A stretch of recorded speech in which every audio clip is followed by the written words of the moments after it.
నమస్కారం. సుఖీభావుకు స్వాగతం. మహిళలకు సంబంధించినంత వరకు రక్తహీనతను మనం పెద్ద సమస్యగా చెప్పుకుంటాం. నిజమే, రక్తహీనత పెద్ద సమస్యే. కానీ రక్తహీనతను మించి మహిళల్ని వేధిస్తున్న సమస్య మరొకటుంది. అదే నడుము నొప్పి. యుక్త వయసు మొదలుకుని మెనోపాజ్ మహిళల వరకు ఇవాళ నడుము నొప్పి అనేది ప్రత్యక్ష నరకాన్ని చూపిస్తోంది. కూర్చునే తీరుతెన్నులు సరిగ్గా లేకపోవడం, ఇంటా బయట తీరికలేని పనులు, ఇతరత్ర జబ్బులు, ఇన్ఫెక్షన్లు, ఇలా అనేక కారణాలు స్త్రీమూర్తికి నడుము నొప్పిని శాపంగా అంటగడుతున్నాయి. మహిళలకు పక్కలో బల్లెంలా ఉంటూ అనుక్షణం నడుములో సూదులు గుచ్చుతున్నట్లుగా వేధించే నడుము నొప్పికి కారణాలు, వాటికి పరిష్కార మార్గాల గురించి ఇప్పుడు తెలుసుకుందాం. స్త్రీ అంటే సృష్టికి మూలం. స్త్రీ అంటే ప్రేమకు ప్రతిరూపం, మమకారానికి మరో రూపం. మొత్తంగా ఆమె సమాజానికి, కుటుంబానికి వెన్నెముక. ఇప్పుడా కీలకమైన వెన్నెముక ఆరోగ్యమే ప్రమాదంలో పడుతోంది. నొప్పి రూపంలో మహిళ వెన్నెముకకు పెద్ద కష్టమే వచ్చి పడుతోంది. వెన్నులో అనుక్షణం చురుక్కుమని సూదులతో గుచ్చుతున్నట్టుగా, పక్కలో బల్లెంలా వేధించే నడుము నొప్పి అనునిత్యం స్త్రీకి ప్రత్యక్ష నరకాన్ని చూపిస్తోంది. తీవ్రమైన నడుము నొప్పి కారణంగా ఇవాళ ఆధునిక మహిళలు ఎక్కడా కాసేపు కుదురుగా కూర్చోలేకపోతున్నారు. కొద్ది దూరం నడవడానికి సైతం ఇబ్బంది పడుతున్నారు. ఇంటా బయట స్థిమితంగా పనులు చేసుకోలేక సతమతమవుతున్నారు. చివరికి విశ్రాంతిగా పడుకున్నప్పుడు సైతం నడుము నొప్పి బాధలు వదలడం లేదు. మొత్తంగా మహిళా లోకంలో సుమారు 85% మంది నడుము నొప్పి బాధితులేనని, మహిళలు నడుము నొప్పికి కేర్ ఆఫ్ అడ్రస్గా మారుతున్నారని చెబుతున్నారు డాక్టర్లు. ఈ నడుము నొప్పి ముఖ్యంగా మహిళల్లో ఎక్కువ ఏంటంటే 2 హార్మోనల్ చేంజెస్. నెలసరి రావటం వల్ల కూడా వాళ్ళకి నడుము నొప్పి వస్తుంది. తర్వాత ఫిజికల్ యాక్టివిటీ లేకపోవడం వల్ల వెయిట్ పెరగటం, తర్వాత థైరాయిడ్ అన్నది చాలామందిలో చూస్తూ ఉంటాం. దీనివల్ల కూడా వెయిట్ కంట్రోల్ లేక ఈ వెయిట్ పెరిగిపోవడం వల్ల కూడా నడుము నొప్పి చాలామందికి వస్తుందండి. సో ఆడవాళ్ళనే కాదు, మగవాళ్ళలో కూడా ఈక్వల్గా సఫర్ అవుతున్నారు. ముఖ్యంగా ఏంటంటే లైఫ్ స్టైల్ మాడిఫై అయిపోయింది. బ్యాడ్ హ్యాబిట్స్ ఆఫ్ ఈటింగ్ అండి. ఈ ఫుడ్ అనేది ఈజీగా అవైలబుల్ అవుతుంది కాబట్టి క్యాలరీలో హై క్యాలరీ వస్తుంది. దాన్ని జీర్ణించుకునే శక్తి తగ్గిపోవడం, ఆ బ్యాలెన్స్ కుదరక, అండ్ రెండోది ఏంటంటే బయట తిరగకపోవడం వల్ల సూర్యరశ్మి తక్కువైపోయి, అంటే మనకు ఈ సన్ ఉన్న కంట్రీస్లో కూడా మనం ఎక్కువగా ఇండోర్లోనే ఉంటున్నాం. దీనివల్ల విటమిన్ డి లోపాల వల్ల బోన్లో ఉన్న సాంద్రత, కాల్షియం తక్కువ అవటం, వీటి వల్ల అనేక కారణాలు ఉంటాయండి నడుము నొప్పికి. నడుము నొప్పి రావడానికి చాలా కారణాలు ఉంటాయండి, ఒక కారణమే కాదు. లైఫ్ స్టైల్ అనేది ఒకటి. 2 కూర్చునే విధానం. 10 గంటలు కూర్చుంటాం, మనకు బాగానే ఉన్నాయి అనుకుంటాం, చాలా వరకు మనం కదలకుండా ఉంటాం. 2 ఈ ఆహారపు అలవాట్లు, మనం తినే తిండి కరెక్ట్గా వస్తుందా, అన్ని రకాల పోషకాలు వస్తున్నాయా లేదా అన్నది కూడా మనం చూసుకోవాలి. 3 నిద్ర. ఈ నిద్ర చాలామందికి నిద్ర లేకపోవడం వల్ల కూడా చాలామందికి నడుము నొప్పి వస్తుంది. అది చాలామందికి తెలియదు. యాంగ్జైటీ డిసార్డర్ అంటాం, విటమిన్ లోపాలు అంటాం, తర్వాత ఫిజికల్ యాక్టివిటీ లేకపోవడం అంటాం. ఇలా అనేక కారణాల వల్ల నడుము నొప్పి వచ్చే అవకాశం ఉన్నది. స్ట్రక్చరల్ డ్యామేజ్ అంటే మీకు ఏదైనా బోన్కి ప్రాబ్లం వచ్చింది, దెబ్బ తగిలా, లేకపోతే ఫ్రాక్చర్ అయిందా, లేదా డిస్క్ వల్ల నరం మీద ఒత్తిడి పడి సయాటికా పెయిన్ వస్తుంది అన్నదానికి స్ట్రక్చరల్. ఈ నాన్ స్ట్రక్చరల్ బ్యాక్ పెయిన్కి ఓన్లీ ట్యాబ్లెట్స్ వాడుతూనే ఉంటారు, చాలామందికి తగ్గదు. ఇలా చాలా కాలం గడిచిపోతూ ఉంటుంది. దీని ఏంటంటే నాకేదో అయిపోయిందండి, నాకు ఎంఆర్ఐ చేయించండి అని చాలామంది వస్తారు. ఎన్ని చేయించినా లోపం ఏం లేదు. ఎంఆర్ఐలో అందరికీ డిస్క్ కనిపిస్తుంది, అందరికీ ప్రాబ్లం ఉన్నట్టు కాదండి. సో ఎంఆర్ఐ అందరికీ అవసరం లేదు. ఈ నాన్ స్ట్రక్చరల్ పెయిన్స్కి మన లైఫ్ స్టైల్, మనం కరెక్ట్గా నిద్రపోవడం, ఆహార అలవాట్లు మార్చుకోవడం, ఫిజికల్ యాక్టివిటీ పెంచుకోవడం, ఇది చాలా ఇంపార్టెంట్ అండి. ఇది అన్నిటికీ మెడిసిన్స్ ఉంటాయి. స్ట్రక్చరల్ డ్యామేజ్ జరిగినప్పుడు దానికి ఏం కారణం వల్ల నొప్పి వస్తుంది మనం ఎంఆర్ఐ, ఎక్స్రేలో చూసుకొని దాన్ని సరిచేయచ్చు. ఈ నాన్ స్ట్రక్చరల్కి మాత్రం మీ అలవాట్లు మార్చుకోవాలి, ఎందుకంటే అది చాలా ముఖ్యం. ఈ అలవాట్లు మార్చుకోకుండా ఓన్లీ ట్యాబ్లెట్స్ మీద డిపెండ్ అయిపోతే ఎప్పుడు నొప్పి తగ్గదండి. పురుషులతో పోలిస్తే మహిళల్లో నడుము నొప్పి అనేది బాగా ఎక్కువ. ఎందుకు? ఆధునిక జీవన శైలితో పాటు మహిళలకు సంబంధించిన అనేక కారణాలు కనిపిస్తాయి. కొంతమందిలో పుట్టుకతోటే వెన్నులో కనిపించే కొన్ని రకాల లోపాలు పెరిగి పెద్దయ్యాక నడుము నొప్పిని తెచ్చిపెడుతున్నాయి. ఇక చిన్నప్పటి నుంచి వెంటాడే పోషకాహార లోపాలు, ప్రత్యేకించి రక్తహీనత, కాల్షియం కొరత వంటివి మహిళల వెన్నుకు శాపంగా మారుతున్నాయి. అలాగే శరీరానికి ఏమాత్రం శ్రమ కల్పించకపోవడం, గంటల తరబడి కుర్చీలకు సోఫాలకు అతుక్కుపోవడం, బాగా బరువు పెరిగిపోవడం, కాఫీలు కోలాలకు అతిగా అలవాటు పడడం, ఇంటా బయట ఎక్కువగా వంగి పనులు చేయడం, వంటగదిలో ఎక్కువసేపు నిలబడడం, ఎండపొడ ఏమాత్రం తగలకపోవడం, ఇవన్నీ మహిళల్లో నడుము నొప్పిని తెచ్చిపెట్టేవి అంటారు నిపుణులు. ఇక నెలసరులు, ఋతుక్రమాలు, గర్భాలు, కాన్పులు, ఆపరేషన్లు ఇవన్నీ మహిళల వెన్నెముకపై ఎంతో కొంత భారాన్ని మోపుతున్నాయి. వీటితో పాటు ఇన్ఫెక్షన్లు, స్పైన్ టీబీ, క్యాన్సర్లు, సోరియాసిస్ వంటి జబ్బులు కూడా మహిళల్లో నడుము నొప్పికి కొంతవరకు కారణమేనంటారు డాక్టర్లు. ఈ చాలామందికి ఒక అపోహ ఉంటుందండి, నాకు నడునొప్పి స్టార్ట్ అయిందండి, ఆపరేషన్ అయిన తర్వాతే వచ్చింది, నేను సిజేరియన్ చేయించుకున్నాను, నడుంకి ఇంజెక్షన్ ఇచ్చారు వెన్నుముక్కలో, అప్పటి నుంచే మొదలైందని చాలామంది చెప్తూ ఉంటారు. ఇది నిజంగా వచ్చిందా కారణమా అంటే చాలా అపోహ అండి. ఎందుకంటే ఇప్పుడు వాడే ఇంజెక్షన్స్ కానీ ఆ సూదులు డయామీటర్ కానీ చాలా సన్నటివి. ఎప్పుడు ఇంజెక్షన్ వల్ల నొప్పి రాదండి. చాలామంది నడునొప్పి ఉన్న వాళ్ళకి ఎపిడ్యూరల్ ఇంజెక్షన్స్ అని ఇస్తూ ఉంటాం నడుంలోకి, నొప్పి తగ్గటానికి. దానివల్ల నొప్పి తగ్గుతుందే తప్ప నొప్పి ఎప్పుడు పెంచదు. ఎక్కువగా ప్రెగ్నెన్సీ తర్వాత బ్యాక్ పెయిన్ రావడానికి కారణం వాళ్ళ వెయిట్. ఎందుకంటే మనం ప్రెగ్నెన్సీ టైంలో అట్లీస్ట్ 10 to 11 kgs పెరగాల్సి వస్తుంది వెయిట్. ఆ వెయిట్ అంతా ముందు భాగం పై మీద పడుతుంది, నడుం బ్యాలెన్స్ చేయాలి. వెయిట్ తగ్గేటప్పుడు కూడా వీళ్ళు వెంటనే తగ్గలేరు. దీనివల్ల ఆ ఇంబ్యాలెన్స్ వల్ల నడుము నొప్పి స్టార్ట్ అవుతూ ఉంటుంది. చాలామందికి పోస్ట్ ప్రెగ్నెన్సీ, ఎందుకంటే వీళ్ళు పిల్లల్ని సాకాలి, ఫీడ్ చేయాలి, ఆక్వర్డ్ పొజిషన్స్లో పడుకుంటారు, ఫీడ్ చేస్తారు, నిద్ర కరెక్ట్గా ఉండదు, ఎప్పుడు పడితే ఏ యాంగిల్లో పడితే ఆ యాంగిల్లో ఫీడ్ చేయడం, పడుకోవడం జరుగుతూ ఉంటుంది. అండ్ ఎక్సర్సైజ్ అనేది ఏమీ పట్టించుకోరు, ఎందుకంటే వాళ్ళకి టైం ఉండదు. ఈ కారణాల వల్ల నడుము నొప్పి పెరిగే అవకాశం ఉందే తప్ప సూది వల్ల కాదండి. ఇది చాలా అపోహ. ఎందుకంటే నడుము నొప్పి చాలా కాలం ఉందండి, నాకు తగ్గట్లేదు, ఎంఆర్ఐ చేస్తే డిస్క్ ప్రాబ్లం కనిపించింది అన్న వాళ్ళల్లో కూడా మనం ఇనిషియల్గా ఇచ్చేది ఏంటంటే ఎపిడ్యూరల్ స్టెరాయిడ్ అంటాం. అంటే నడుములో ఒక ఇంజెక్షన్ ఇస్తే ఆ ఇన్ఫ్లమేషన్ తగ్గి చాలామందికి నొప్పి తగ్గిపోతూ ఉంటుంది. తాత్కాలికంగా అయినా చాలా ఉపశమనం ఉంటుంది. అంతే తప్ప ఈ చిన్న సూది వల్ల నడుము నొప్పి ఎప్పుడూ కాజ్ చేయదండి. ప్రెగ్నెన్సీ తర్వాత చాలా జాగ్రత్తలు తీసుకోవాలి. ఒక నడుము నొప్పే కాదు, చాలా జాయింట్ పెయిన్స్ వస్తాయి కారణం లేకుండా. చాలామందికి నీరసం అనిపిస్తాయి, మోకాలు నొప్పులు వచ్చాయని అంటారు, వేళ్ళు పట్టేసాయంటారు, కీళ్ళు పనిచేయట్లేదని, పొత్తి కడుపు నొప్పి వస్తుందని, ఇలా రకరకాల నొప్పులు ఒకసారి ప్రెగ్నెన్సీ తర్వాత వస్తుంది. వీళ్ళు తీసుకోవాల్సిన జాగ్రత్తలు ఏంటంటే ప్రెగ్నెన్సీ ముందవని యాక్టివిటీ అనేది పెంచాలి. అంటే వాకింగ్ పెంచుకోవాలి, శరీర స్ట్రెంగ్త్ ఉండాలి. బ్యాక్ స్ట్రెంగ్త్ లేకపోవడం వల్లే మోస్ట్లీ ఈ పెయిన్స్ అన్నీ ఎక్కువ ప్రెగ్నెన్సీ తర్వాత చూస్తున్నాం. నడుము నొప్పికి సంబంధించి చాలామంది మహిళలు చేసే ఫిర్యాదు ఏంటంటే కాన్పు సమయంలో వెన్నుకు మత్తు ఇచ్చారని, అప్పటి నుంచే నడుము నొప్పి మొదలైందని వాపోతుంటారు. అసలు ఈ నమ్మకంలో నిజమెంత? వెన్నుకి ఇచ్చే మత్తు మూలంగా నిజంగానే నడుము నొప్పి వస్తుందా? ఆసక్తికరమైన ఈ విషయం గురించి ఇప్పుడు తెలుసుకుందాం. కాన్పు సమయంలో వెన్నుకు మత్తు ఇవ్వడం వల్లే ఇవాళ నడుము నొప్పి వచ్చింది అనే నమ్మకం చాలామంది మహిళల్లో కనిపిస్తోంది. నిజానికి ఇది ఒట్టి అపోహ మాత్రమే. ఇందులో నిజం లేదు.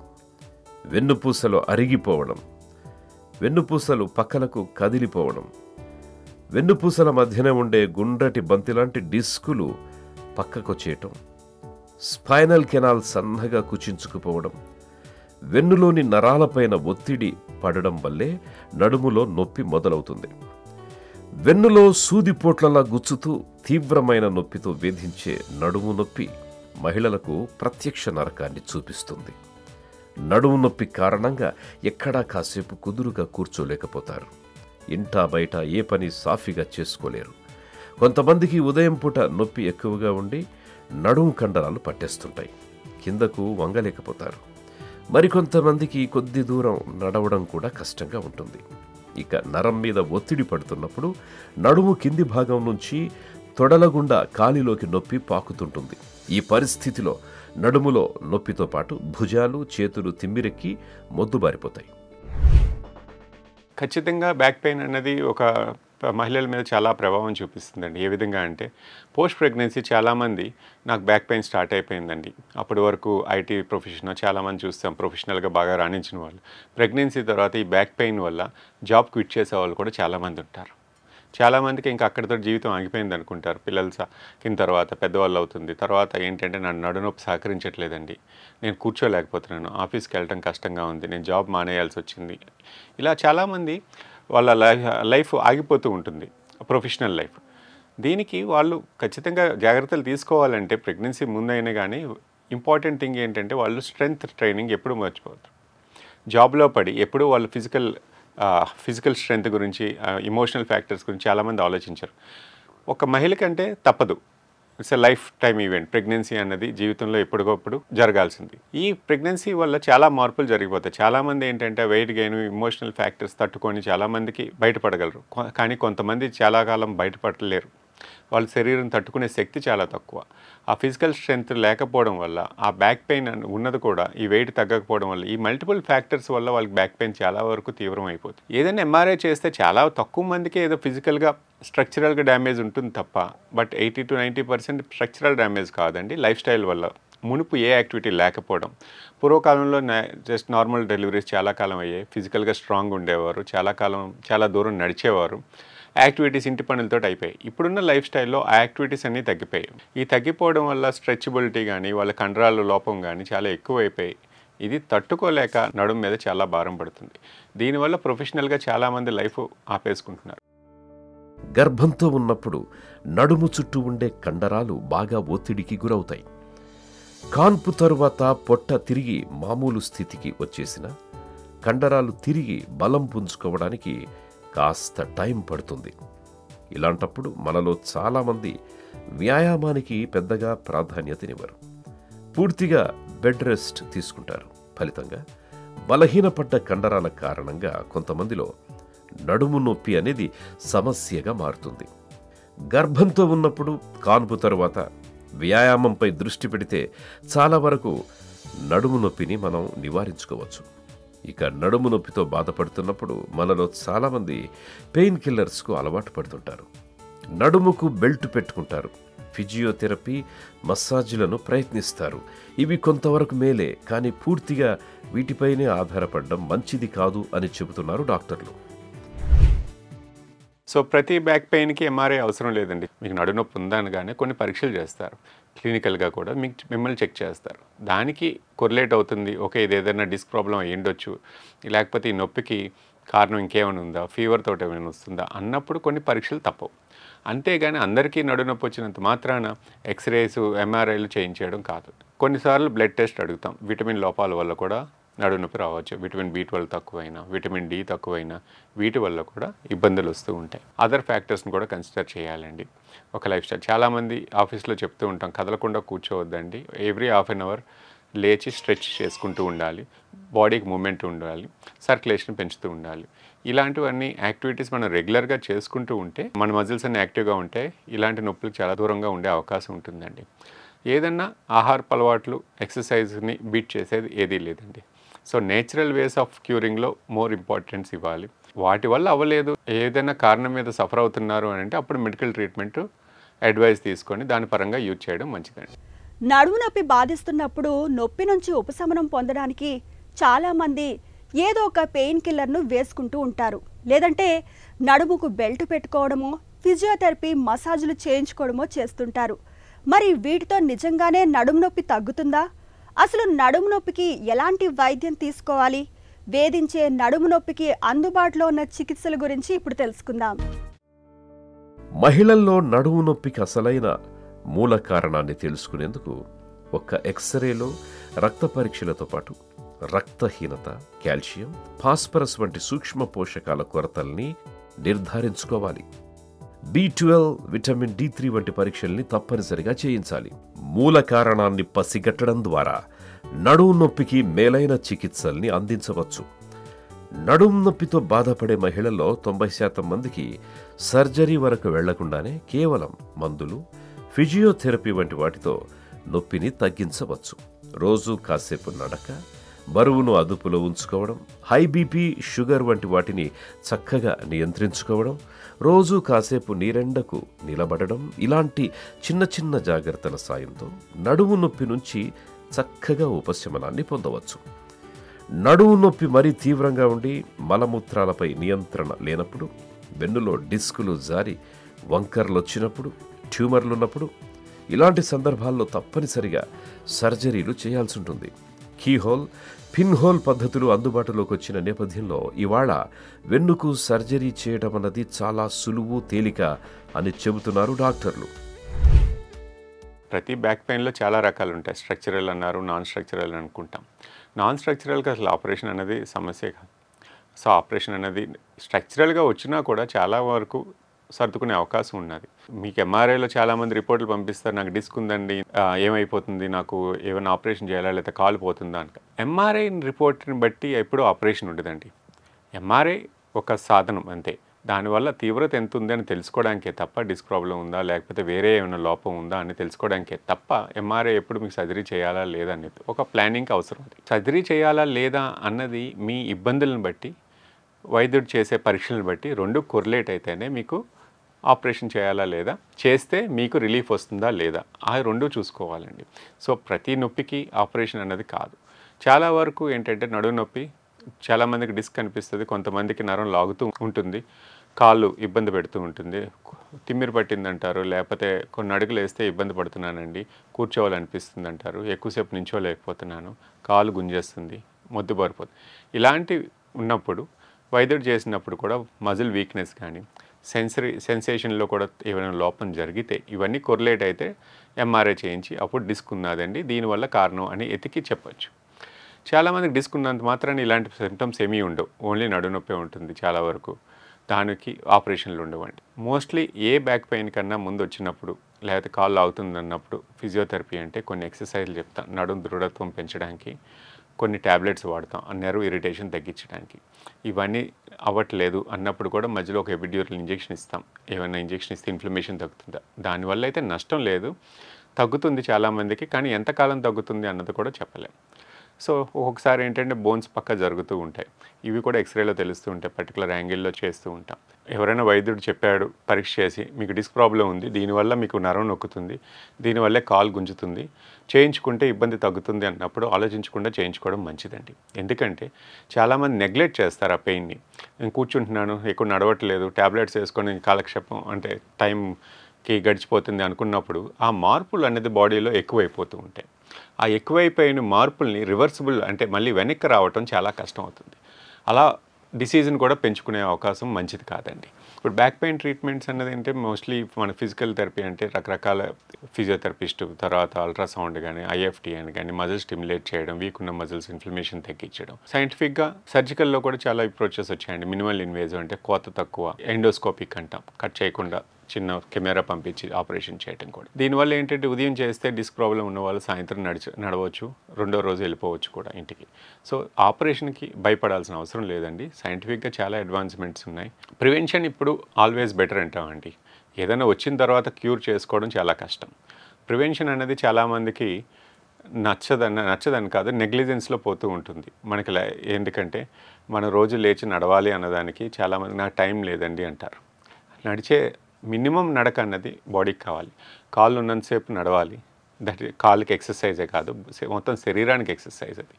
ఎందుకంటే హార్ట్ రేట్, లంగ్స్ ఇవన్నీ కరెక్ట్గా పనిచేయాలి, మనకి బ్లడ్ సర్క్యులేషన్ కరెక్ట్గా వెళ్ళాలి అని అంటే ఎక్సర్సైజ్ అన్నది చాలా ఇంపార్టెంట్ అన్నది బాడీకి. ఎందుకంటే మనం ఎంత స్ట్రాంగ్ ఉంటామో మన బాడీ కూడా అంతే స్ట్రాంగ్ ఉంటుంది, పైకి కనిపించేదే కాకుండా ఇంటర్నల్గా కూడా. అంటే ఏంటి, డైట్ హెల్దీ డైట్. కొంతమంది ఏ ఆహారం తీసుకుంటే బాగుంటుందండి, ఇది తినొచ్చు అది తినకూడదు అంటూ ఉంటారు. సో ఆహారపు అలవాట్లు కూడా చాలా ఇంపార్టెంట్ అండి. మనకి ఈజీగా డైజెస్టబుల్, మనం శరీరం తట్టుకుంటుంది ఇలాంటి డైట్ అన్నది ఇంపార్టెంట్. ఇంకొకటి ఏంటంటే అన్ని రకాల డైట్స్ తీసుకోవాలి. ఇది మంచిది కాదు, ఇది చెడ్డది, ఇది దీంట్లో ఇవి ఉంటాయి, దీంట్లో అవి ఉంటాయి అని వేరు చేయకూడదు. అన్ని రకాల డైట్స్ కూడా మనకి కావాలి.